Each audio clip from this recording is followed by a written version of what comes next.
Hey, we're here at the Sports Experience with your hosts, Chris Quinn and Dom DiTolla. And we're just a podcast where we talk about a bunch of cool, crazy, wild sports stories. And today, I think we're just going to get into, we've been talking a lot about mergers. Yeah, mergers. So yeah. we're going to talk about the ABA now, the American Basketball Association. 1967 to 1976. Yep. And we just did a podcast on the AFL, which was pretty much the blueprint for what the ABA tried to do. Yeah. They definitely did not do it. They weren't as successful, but they did have success as far as forcing a merger. That was their original plan, though, was make competition in this basketball league to force a merger. Absolutely. It was their, like, it's kind of crazy to think that was their original plan. The AFL wanted to have competition with the NFL. The ABA pretty much was just like, hey, if the NBA ever wants to come in and merge, we're in. From the very beginning, like, they didn't want to be separate. They only had to be separate so they could become a part of it and take whatever deals available, basically. Yeah. Let's get into it with how different they were. So, like, the first commissioner of the ABA, George Mikan, who was pretty much a star in the NBA. Hall of Fame player. I mean, he was a star for the Lakers when they played in a place that actually had lakes up in Minnesota. There you go. And he brought legitimacy to the ABA right off of the bat because he was such a well-known figure. And what he instituted right off the bat was the three-point line. Three-point line, which is, the way the old NBA was played, it was a very inside game. George Mikan was the center star when he had played in the NBA. A nice sky hook, and that's all you need. Yeah, just dump it in. And a lot of half-court plays. So you would go in, you get into your position, the defense would get into their position. It was a very boring game. Yeah, very stodgy, very just kind of by the book, just fundamental and, Very a fundamental-based game. It had almost nothing to do with what basketball is today. Yeah, I mean, the NBA that you're watching today is an ABA-style game, much like 100%. Much like the AFL with the NFL. Yeah. So we have the first round of franchises. This was actually kind of interesting. I think I messed it up on the last podcast. To get into be an ABA franchise, you actually had to just give $5,000. That was their entry fee. Five. I thought it was $5 million, but five something. Yeah, five something. Five something. Not a lot of money in today's standards. Yes. And the teams that originally were, how do I even put this? They were in markets that the NBA was not, but they started off extremely bad. Like, they had like 20 people at some games. Yeah, I mean, this was a really uphill battle, even in some of these basketball-starved places like Kentucky and stuff like that. It was really hard to draw fans, and a lot of very few teams. I mean, Kentucky and Denver and Miami. Indiana.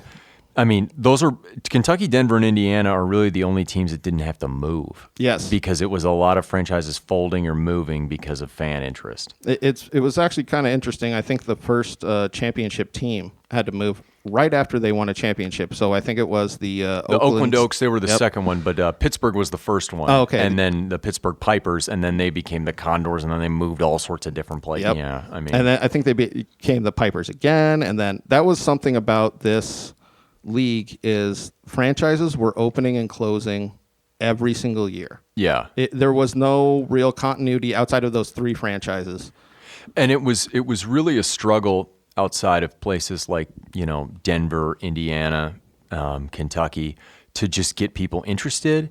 But also, it was a struggle year to year for these franchises to be like, we got to keep this thing going. Maybe one day we're going to get a merger. We just have to keep the pieces in place, enough teams so we can make schedules and things like that. And I think that's where you get a lot of the side shows that happened, because a lot of like the halftime shows were very ridiculous. And that was when we first started to see cheerleaders, like the Miami Ball girls. The Miami Ball girls were pretty much girls dressed up in bikinis, and that was the attraction for a lot of the guys. But this is how bad the league was starting off. Was they really shouldn't have lasted 3 years. No, they really shouldn't have. Honestly, My only exposure to the ABA was my dad telling me stories about the Nuggets over at Old McNichols and the movie Semi-Pro with Will Ferrell. Yeah, the movie Semi-Pro is and you know as ridiculous as the ABA, but it seems almost legitimate. It seems almost on point. Yes. And that was like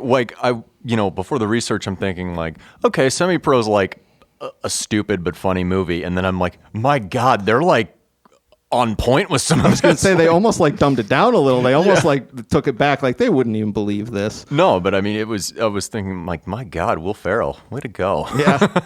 Let's get started with the ball though. To start it the ball off, is the most important thing. because I feel like it's the most iconic thing to come out of the ABA. And in the first 2 seasons, it was really poorly made. So for those of you who don't know, the ABA ball, unlike the NBA ball, which is like kind of an orange brown kind of colored. Yeah. The ABA went full red, white, and blue in each of the little sections. And it's sweet to look at, especially when you see somebody just stroke it perfectly. Yes, I love that. The Like, backspin on it. oh, God. Oh, it's the best. But their original balls were high glossy paint. And you couldn't handle it. You couldn't handle it. And you watch these old highlights, and guys, it literally just slips through their hands. You're like, was that ball wet? Yeah.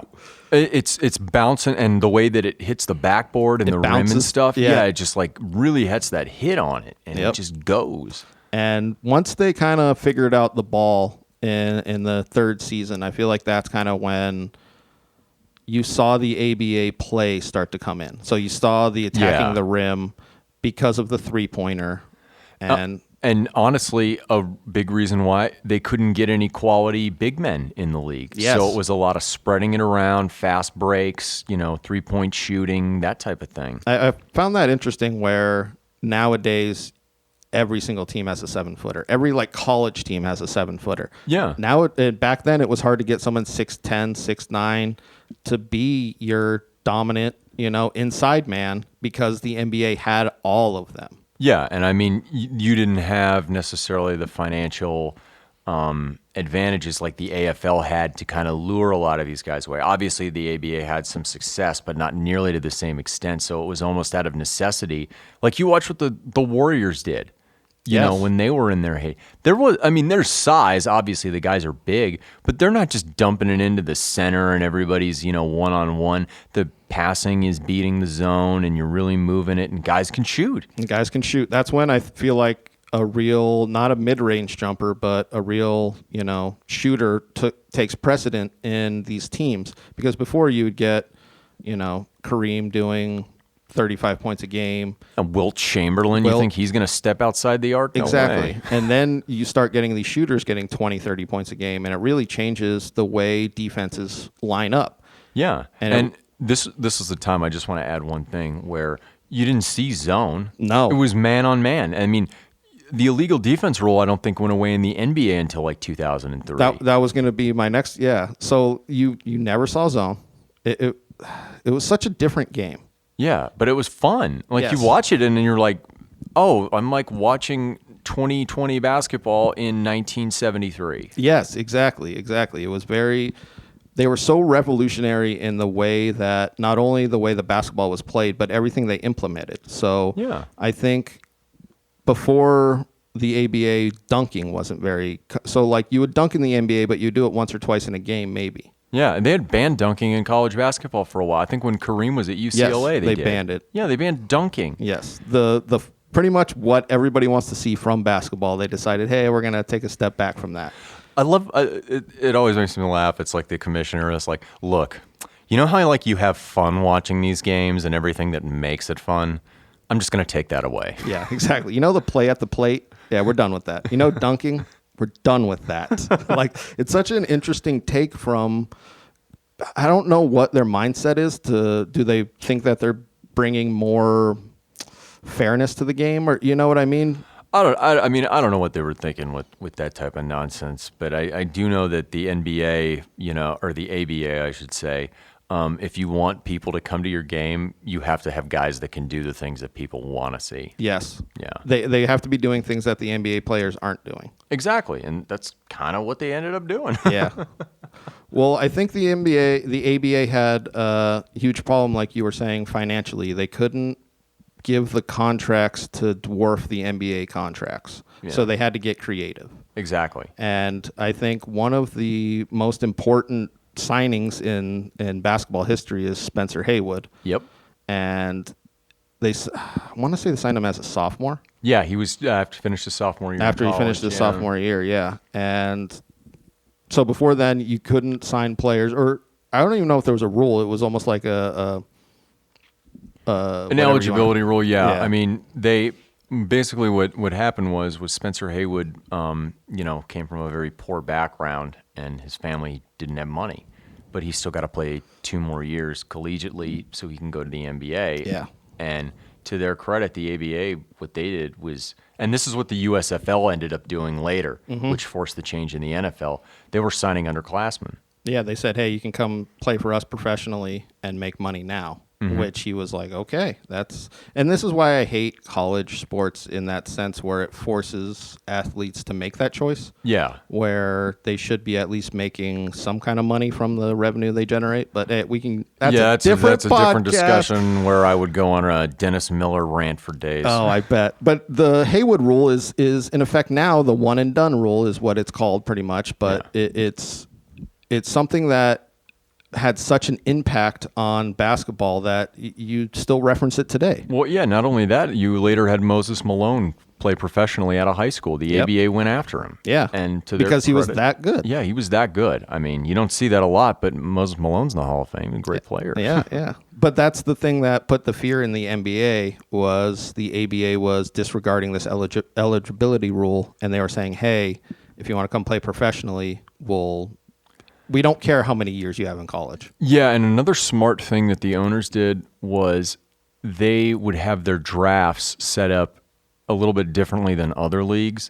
Is Dan Issel was talking about, he played at Kentucky, and they were trying to get him to go to the ABA, and they were like, hey, where do you want to play? Yeah, what's the highest percentage team that you would like? Who do you want to go? Like the collusion that was in their drafts was very necessary. It was very necessary because they were like getting hometown kids to stay in and play in hometown professional teams. Yeah, like they got a guy from North Carolina. You sent him to Virginia to play. I mean, I forgot who that was, but I know exactly what you mean. It's such an George McGinnis playing for the Pacers. Yep. Because he came from a poor background. His mom needed money. She lived in Indianapolis or outside Indianapolis. Go play for the Pacers. Exactly. Like you would up your chances of signing these guys, not only through the extra money you could get, but also to make them happy and not have to go somewhere in the NBA where they have no idea where they're going to go. Yes. It was a very smart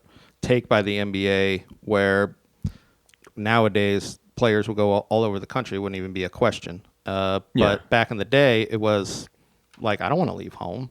I went to college here. I grew up here. It was very smart by the ABA to... And they're desperate. They're like, we need stars. Extremely desperate, yes. And that's when I feel like you get their first huge star. Yes. And Dr. J. Dr. J. And I remember growing up, I thought Julius Erving and Dr. J were two different people. And my dad ripped me so hard when I was like 10 because he played for the Nets. Yeah. Or whatever, but he played for the 76ers. And yeah, that's what that's what I always knew from Dr. J was him on the 76ers, and I thought that he just always played for him, but he originally was drafted into the New York Nets, then they became the New Jersey Nets and Brooklyn Nets and the whatever now Nets. Everything Nets. Yeah, the San Diego Nets, the LA Nets. I don't know where they're going next year. But it's one of those things where when you're a kid, I just didn't even think that there was two different, I just thought they were two different guys. And he was a player, I mean, obviously one of the greatest players of all time, but he was someone who really took advantage of the league's wide open play because he was doing things athletically that had never been seen before. And he was like the marquee star. And luckily for him, played in the marquee market of New York to kind of put the ABA and give him some sort of legitimacy. Yeah, because when he got drafted, this was a quote that he said, he got drafted to Virginia, I forget who it was. Virginia Squires. Squires. Yeah. He said, wow, now I can finally attack the rim. Yeah. Like it was such a, like the chains are off now. Now I can finally do exactly what I want with basketball. Yeah, and if you're an ABA owner, front office, coaching staff, you need guys to do that because you're drawing 30 people a night in, most of these teams really didn't have established homes or arenas. It's not like the AFL where they ended up building them new places.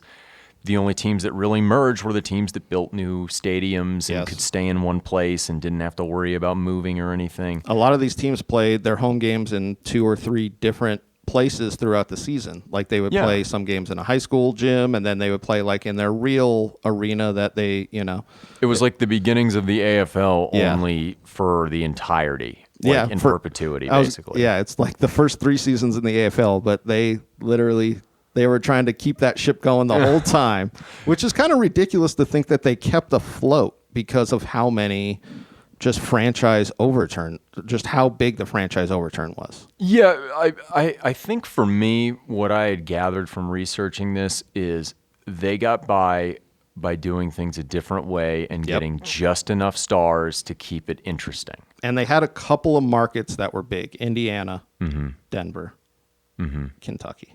And while the Spurs were also part of the merger, they played in Houston, they played in Dallas before they eventually settled in San Antonio. They were pretty much the Texas Spurs because of all the different places. Yeah, exactly. I mean, they really had trouble, but they ended up getting really lucky because San Antonio did not, and they still don't have any professional sports team outside of the Spurs. Yeah. Well, the ABA let's talk about the ABA doing stuff a little bit different. They brought in the dunk contest. Yeah, and the last All-Star game they held at Old McNichols Arena in Denver, they had Dr. J. David Skywalker Thompson, who, if you don't know who David Thompson is, great player at, I believe, North Carolina State in college. He played for the Nuggets. He was just an amazing scorer. Go to YouTube and watch some of that guy's stuff. He is fantastic.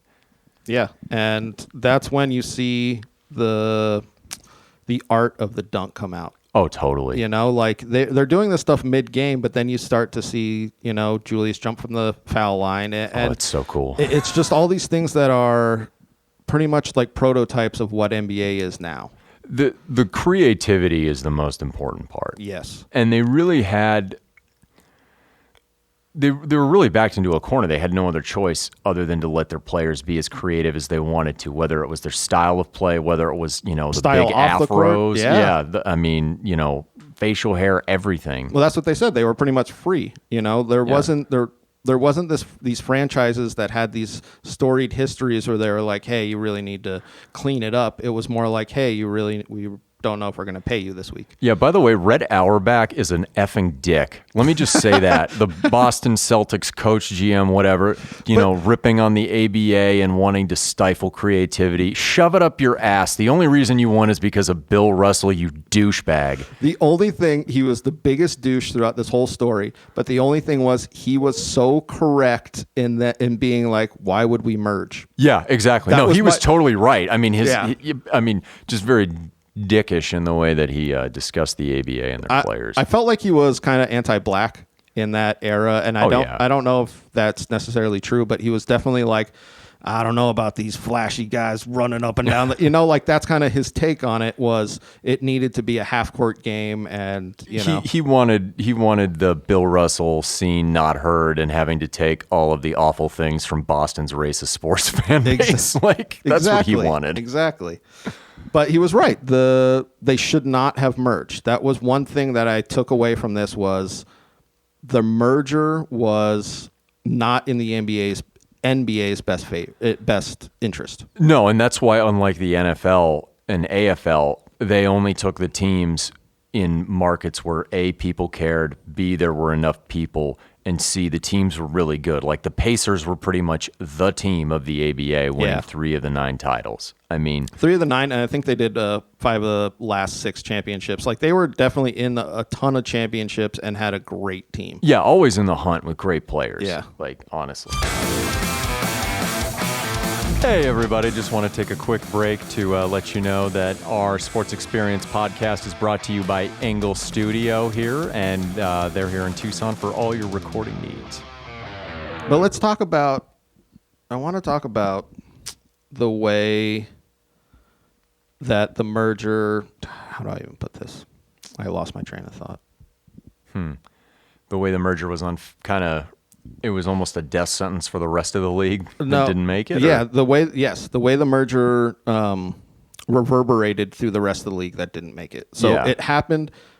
What happened to those teams are so different from each other. It's almost ridiculous. Yeah, I mean, even during the last season of the ABA, teams were folding. Yes. Like they had to revise the schedule because teams were like dropping out because they couldn't pay their players and They stopped halfway through. yeah. So technically the Nets were the champions, but they have an asterisk by it because I think they only played like 30 games in the season. Yeah. Or something like that. So like, and they normally play 70 or, whatever they would normally play. But it's one of those things where they were folding. They were going under. Yeah. And the NBA pretty much came in and were like, well, we'll take those markets. Like that's what my thought is the NBA was like, we'll take Indiana. We'll take, Yeah, they were probably like, this is easier than expansion, and these teams are going to have to pay us a ton of money to join us. Let's just take the scraps, and it's going to be hell to get these expansion teams up and going and competitive.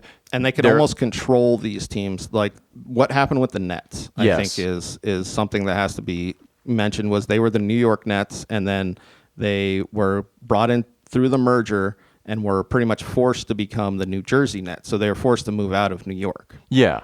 And then they had for the guys not on those teams, they had the dispersal draft, much like the USFL with the NFL, is the NBA teams just say, all right, if you're not on these teams, I want you, I want you, I want you, I want you. And, well, that was the other thing is they had to pay, like you were saying, they had to pay out these franchises. And the Nets had to pay so much that they ended up selling Dr. J's contract to the 76ers. And that's why he became a 76er. And that's why the Nets are a historically horrible franchise, is they've never been able to dig themselves out of that hole. Yeah, I mean, you did not see an ABA team win an NBA championship until 1999 with the Spurs. So that is over 20 years where, I don't even think, if memory serves me right, I don't think an ABA team made the finals until that year.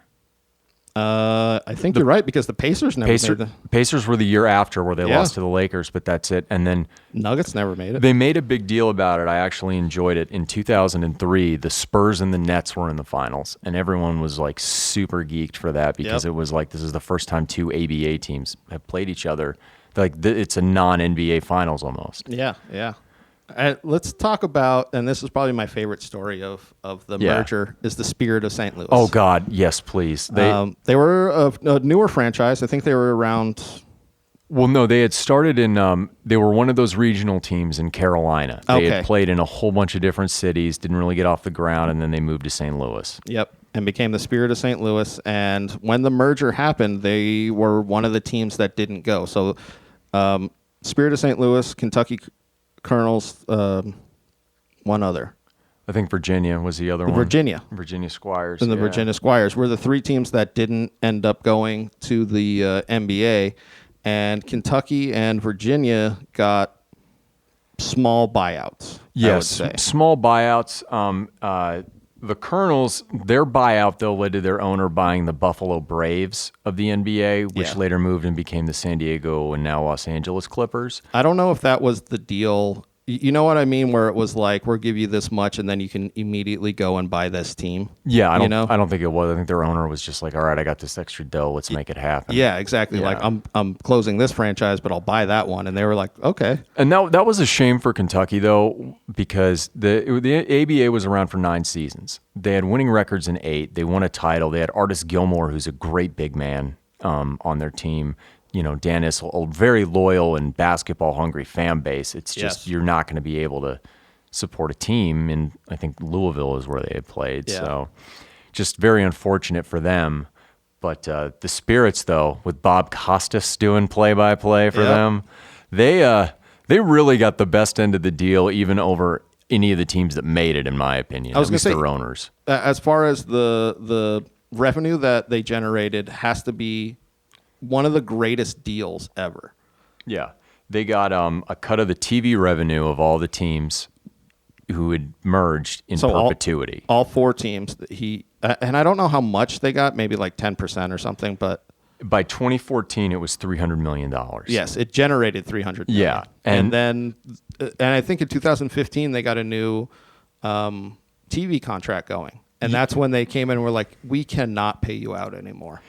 Yep. And so by 2014, the NBA came to the people who were making money off of this and said, either you, like, we're not going to pay you anymore. How does a $500 million buyout sound?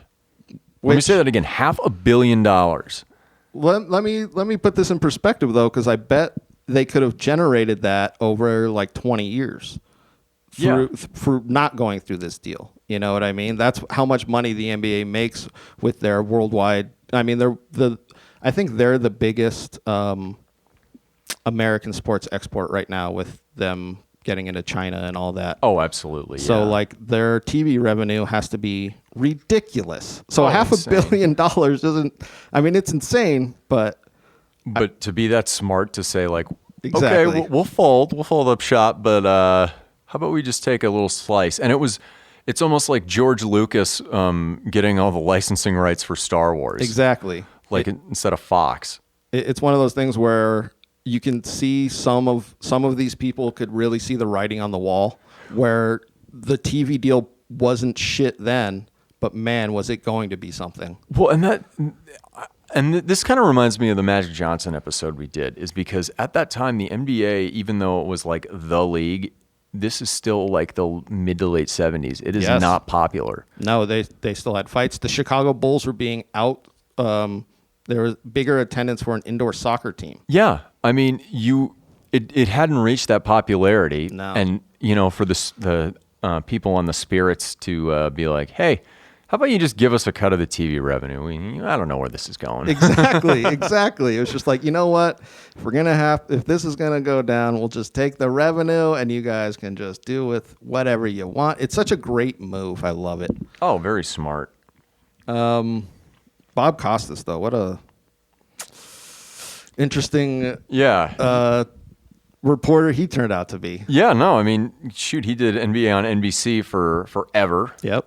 A great opening intro, by the way, NBA on NBC thing. Oh, yeah, check that out. I don't know. Yeah, so many notes, so much cocaine for John Tesh, I believe. I think that was my favorite when we were listening to that. Somebody was just like, yeah, somebody on cocaine wrote this. It was just like, yes, that's a song written by cocaine, not by a human, but by a drug. But speaking of Costas, he was telling the story. There was a great player for the Spirits. He had played college at Providence, Marvin Barnes, really good big man. And they were playing a game. Costas was talking about they're on the plane. They're leaving Louisville to go to St. Louis. Both cities are pretty close. Yeah. But Louisville is in the Eastern time zone. St. Louis is in the Central time zone. So they get out their itineraries, and it says, depart Louisville, 8 p.m., arrive in St. Louis, 7:59 p.m. Because of the time difference. Marvin Barnes leans into Bob Costas and some of the other people and says, I don't know what this is all about, but I came here to play basketball and not go back in time. That's so great. Oh, my God. Like, when I heard that story about Piss My Pants, I was laughing so hard.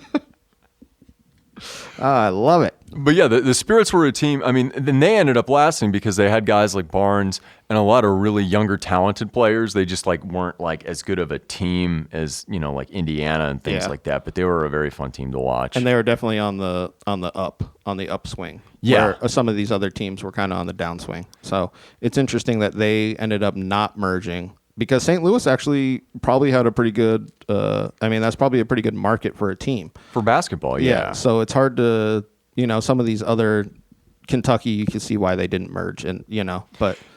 Yeah, I've always found that, but I've always known St. Louis is really just a baseball town. Yeah, they really are.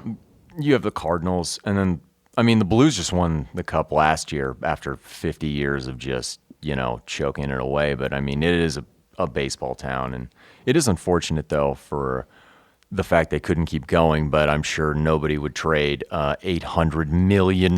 Exactly. Jesus.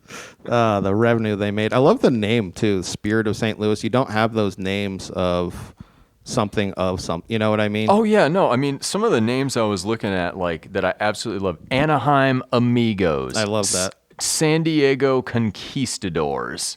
Houston Mavericks. Obviously they became the Spurs. Minnesota Muskies, New Orleans Buccaneers.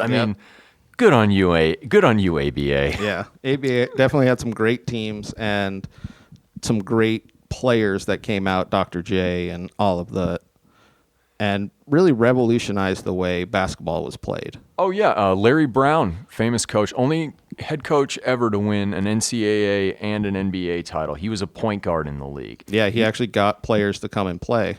Connie Hawkins was an amazing player for Pittsburgh. He had a great story. Did you ever look into him? No, what was the Connie Hawkins story? So Connie Hawkins, he was kicked out of the University of Iowa because apparently he was allegedly tied to a point shaving scandal, but they never found any evidence. But because he was even tied to it, nobody in the NBA would even touch him despite being like super duper talented. Oh, okay. And he lost like a chunk of his career to not playing. But when the ABA came along, they're like, "You're good, you can play." Yeah.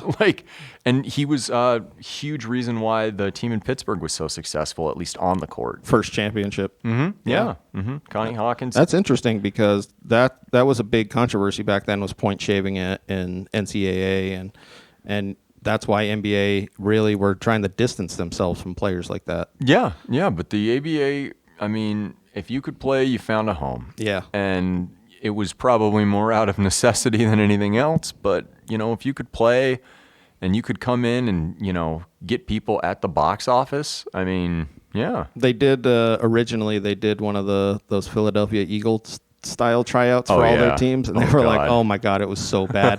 They were like, we were cutting hundreds of guys just off the bat. Like if you were running around and throwing up, they were like, you're done, you're out, get out of here. Like it's such an interesting it's such an interesting thing that they did, was have this league that was not very successful, but really had this one goal and succeeded in that goal. Yeah, I mean, I find it not more impressive than what the AFL did, because what the AFL did is amazing. Yeah, they established their own league. But what the AFL found after like year 5 or 6 is like, okay, this is a viable business venture and we can just like do our thing and keep doing it, and eventually we're going to force a merger. Yeah. The ABA was resuscitating itself, it seems, from what I had researched, on a daily basis. Yeah. Just like day after day, like, can we keep the doors open? It was less, and I think in the AFL it was more like individual, even though it was a collective, but it was more like individual teams playing against each other. Mm-hmm. In the ABA, it was more like, hey, how can we get this as a collective to merge? Because the collusion and the way that franchises dealt with each other, it was like, it was almost like they didn't care who won and lost, if that makes sense. It was almost like, hey, we need to get this end goal. Like we were talking about Oakland earlier. Pat Boone owned part of the Oakland Oaks before they went off and became some other team. I think they moved to like Washington or something. Yeah, they did. They moved to Washington. You're right. They had signed Rick Barry, who was the NBA scoring champion. Yes. And he had brought them a championship and won. He jumped back to the NBA. Yeah. And well, there was a little controversy with Rick Barry where he couldn't get out of his contract at the beginning. Yeah, he missed like the first season. Yeah, where it was kind of interesting because I think Pat Boone or maybe somebody else was his like father-in-law. So that's why he wanted to jump ship. He was like, well, the coach was his father-in-law. Yeah, that's what it was. And he's like, wanted to jump ship, and the NBA was just like, you're under contract. This isn't even question. But they would do crazy things, like with Barry, they offered him part ownership in the team. Yes. To even play for them. It's just nuts. But that's how much ownership meant back then, was they needed this legitimacy of these players, Yeah, you needed to have the talent and paying customers. And by and large, you only have the paying customers coming unless your city loves basketball or you have a Dr. J or a David Thompson. I was going to say, even the halftime shows that they were trying to put on weren't drawing the people, and they didn't have the TV deal that the AFL ended up getting. No, they never ended up getting it. Never. So some games were televised, but the reason why the AFL deal was so important was it was like a straight up package of like every single week. Yeah. And the ABA just didn't have that legitimacy. No, people thought it was second, like Red Auerbach thought it was second-rate basketball. Yes, and it kind of, the first 3-4 seasons, it kind of was. By and large, yeah. I mean, I'm sure if you went back and looked at, the players that ended up staying in the NBA, it probably wasn't as many as definitely the AFL. Yeah, definitely. But I mean, that's the way these leagues kind of evolve. Yeah. Like you see, they're playing ABA basketball pretty much now, not what NBA basketball was. So you have to have these outsiders come in and look at it and see what kind of needs to be changed or what isn't right with it. And I think the most interesting thing, though, from the podcast today, AFL and ABA, is you will never see that again in professional sports. No matter, I think the last gasp for it, and they would have had an ABA situation, was the USFL before Trump had a huge hand in ruining all of it. Yeah. Is at that time in professional sports, the market wasn't saturated. Like now it's saturated. You have 30 plus teams in every league now. Yes. There's no other place that you're going to A, be able to expand, or B, the talent pool is already diluted to such an extent that nobody who's currently playing is going to be worse than probably 99% of what's out there. Yeah. So you're right. You'll probably never see this again. No, you'll never see an upstart league compete with an already established professional sports league ever. And I think that's what makes it so riveting and so special. Yeah, in the 60s and 70s with these, I mean, we did both of them. But with these AFL and ABA, they are that's it. That's what is, you'll never see it again. You'll never see a league threatened by an outside league. Like with the XFL coming in, yeah, the NFL was never threatened by them. All the NFL did when it came to the XFL is they look at it like the Canadian League is who are the top 2 to 5 players in this league. Do they fit us? Can we sign them? I was going to say, are they on their upswing? Are they on their downswing? Can we sign them? If not, see ya.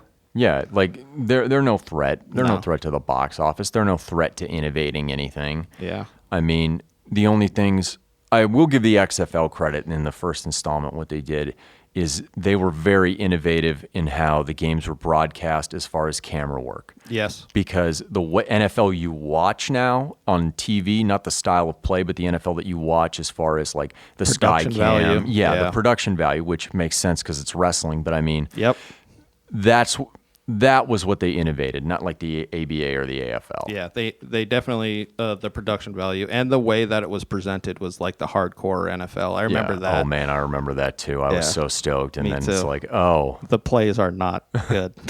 Yeah. You missed that block? Hey, as a Steelers fan, that one magical 2002 Tommy Maddox season will always stick with me. $1 million game winner. That's great.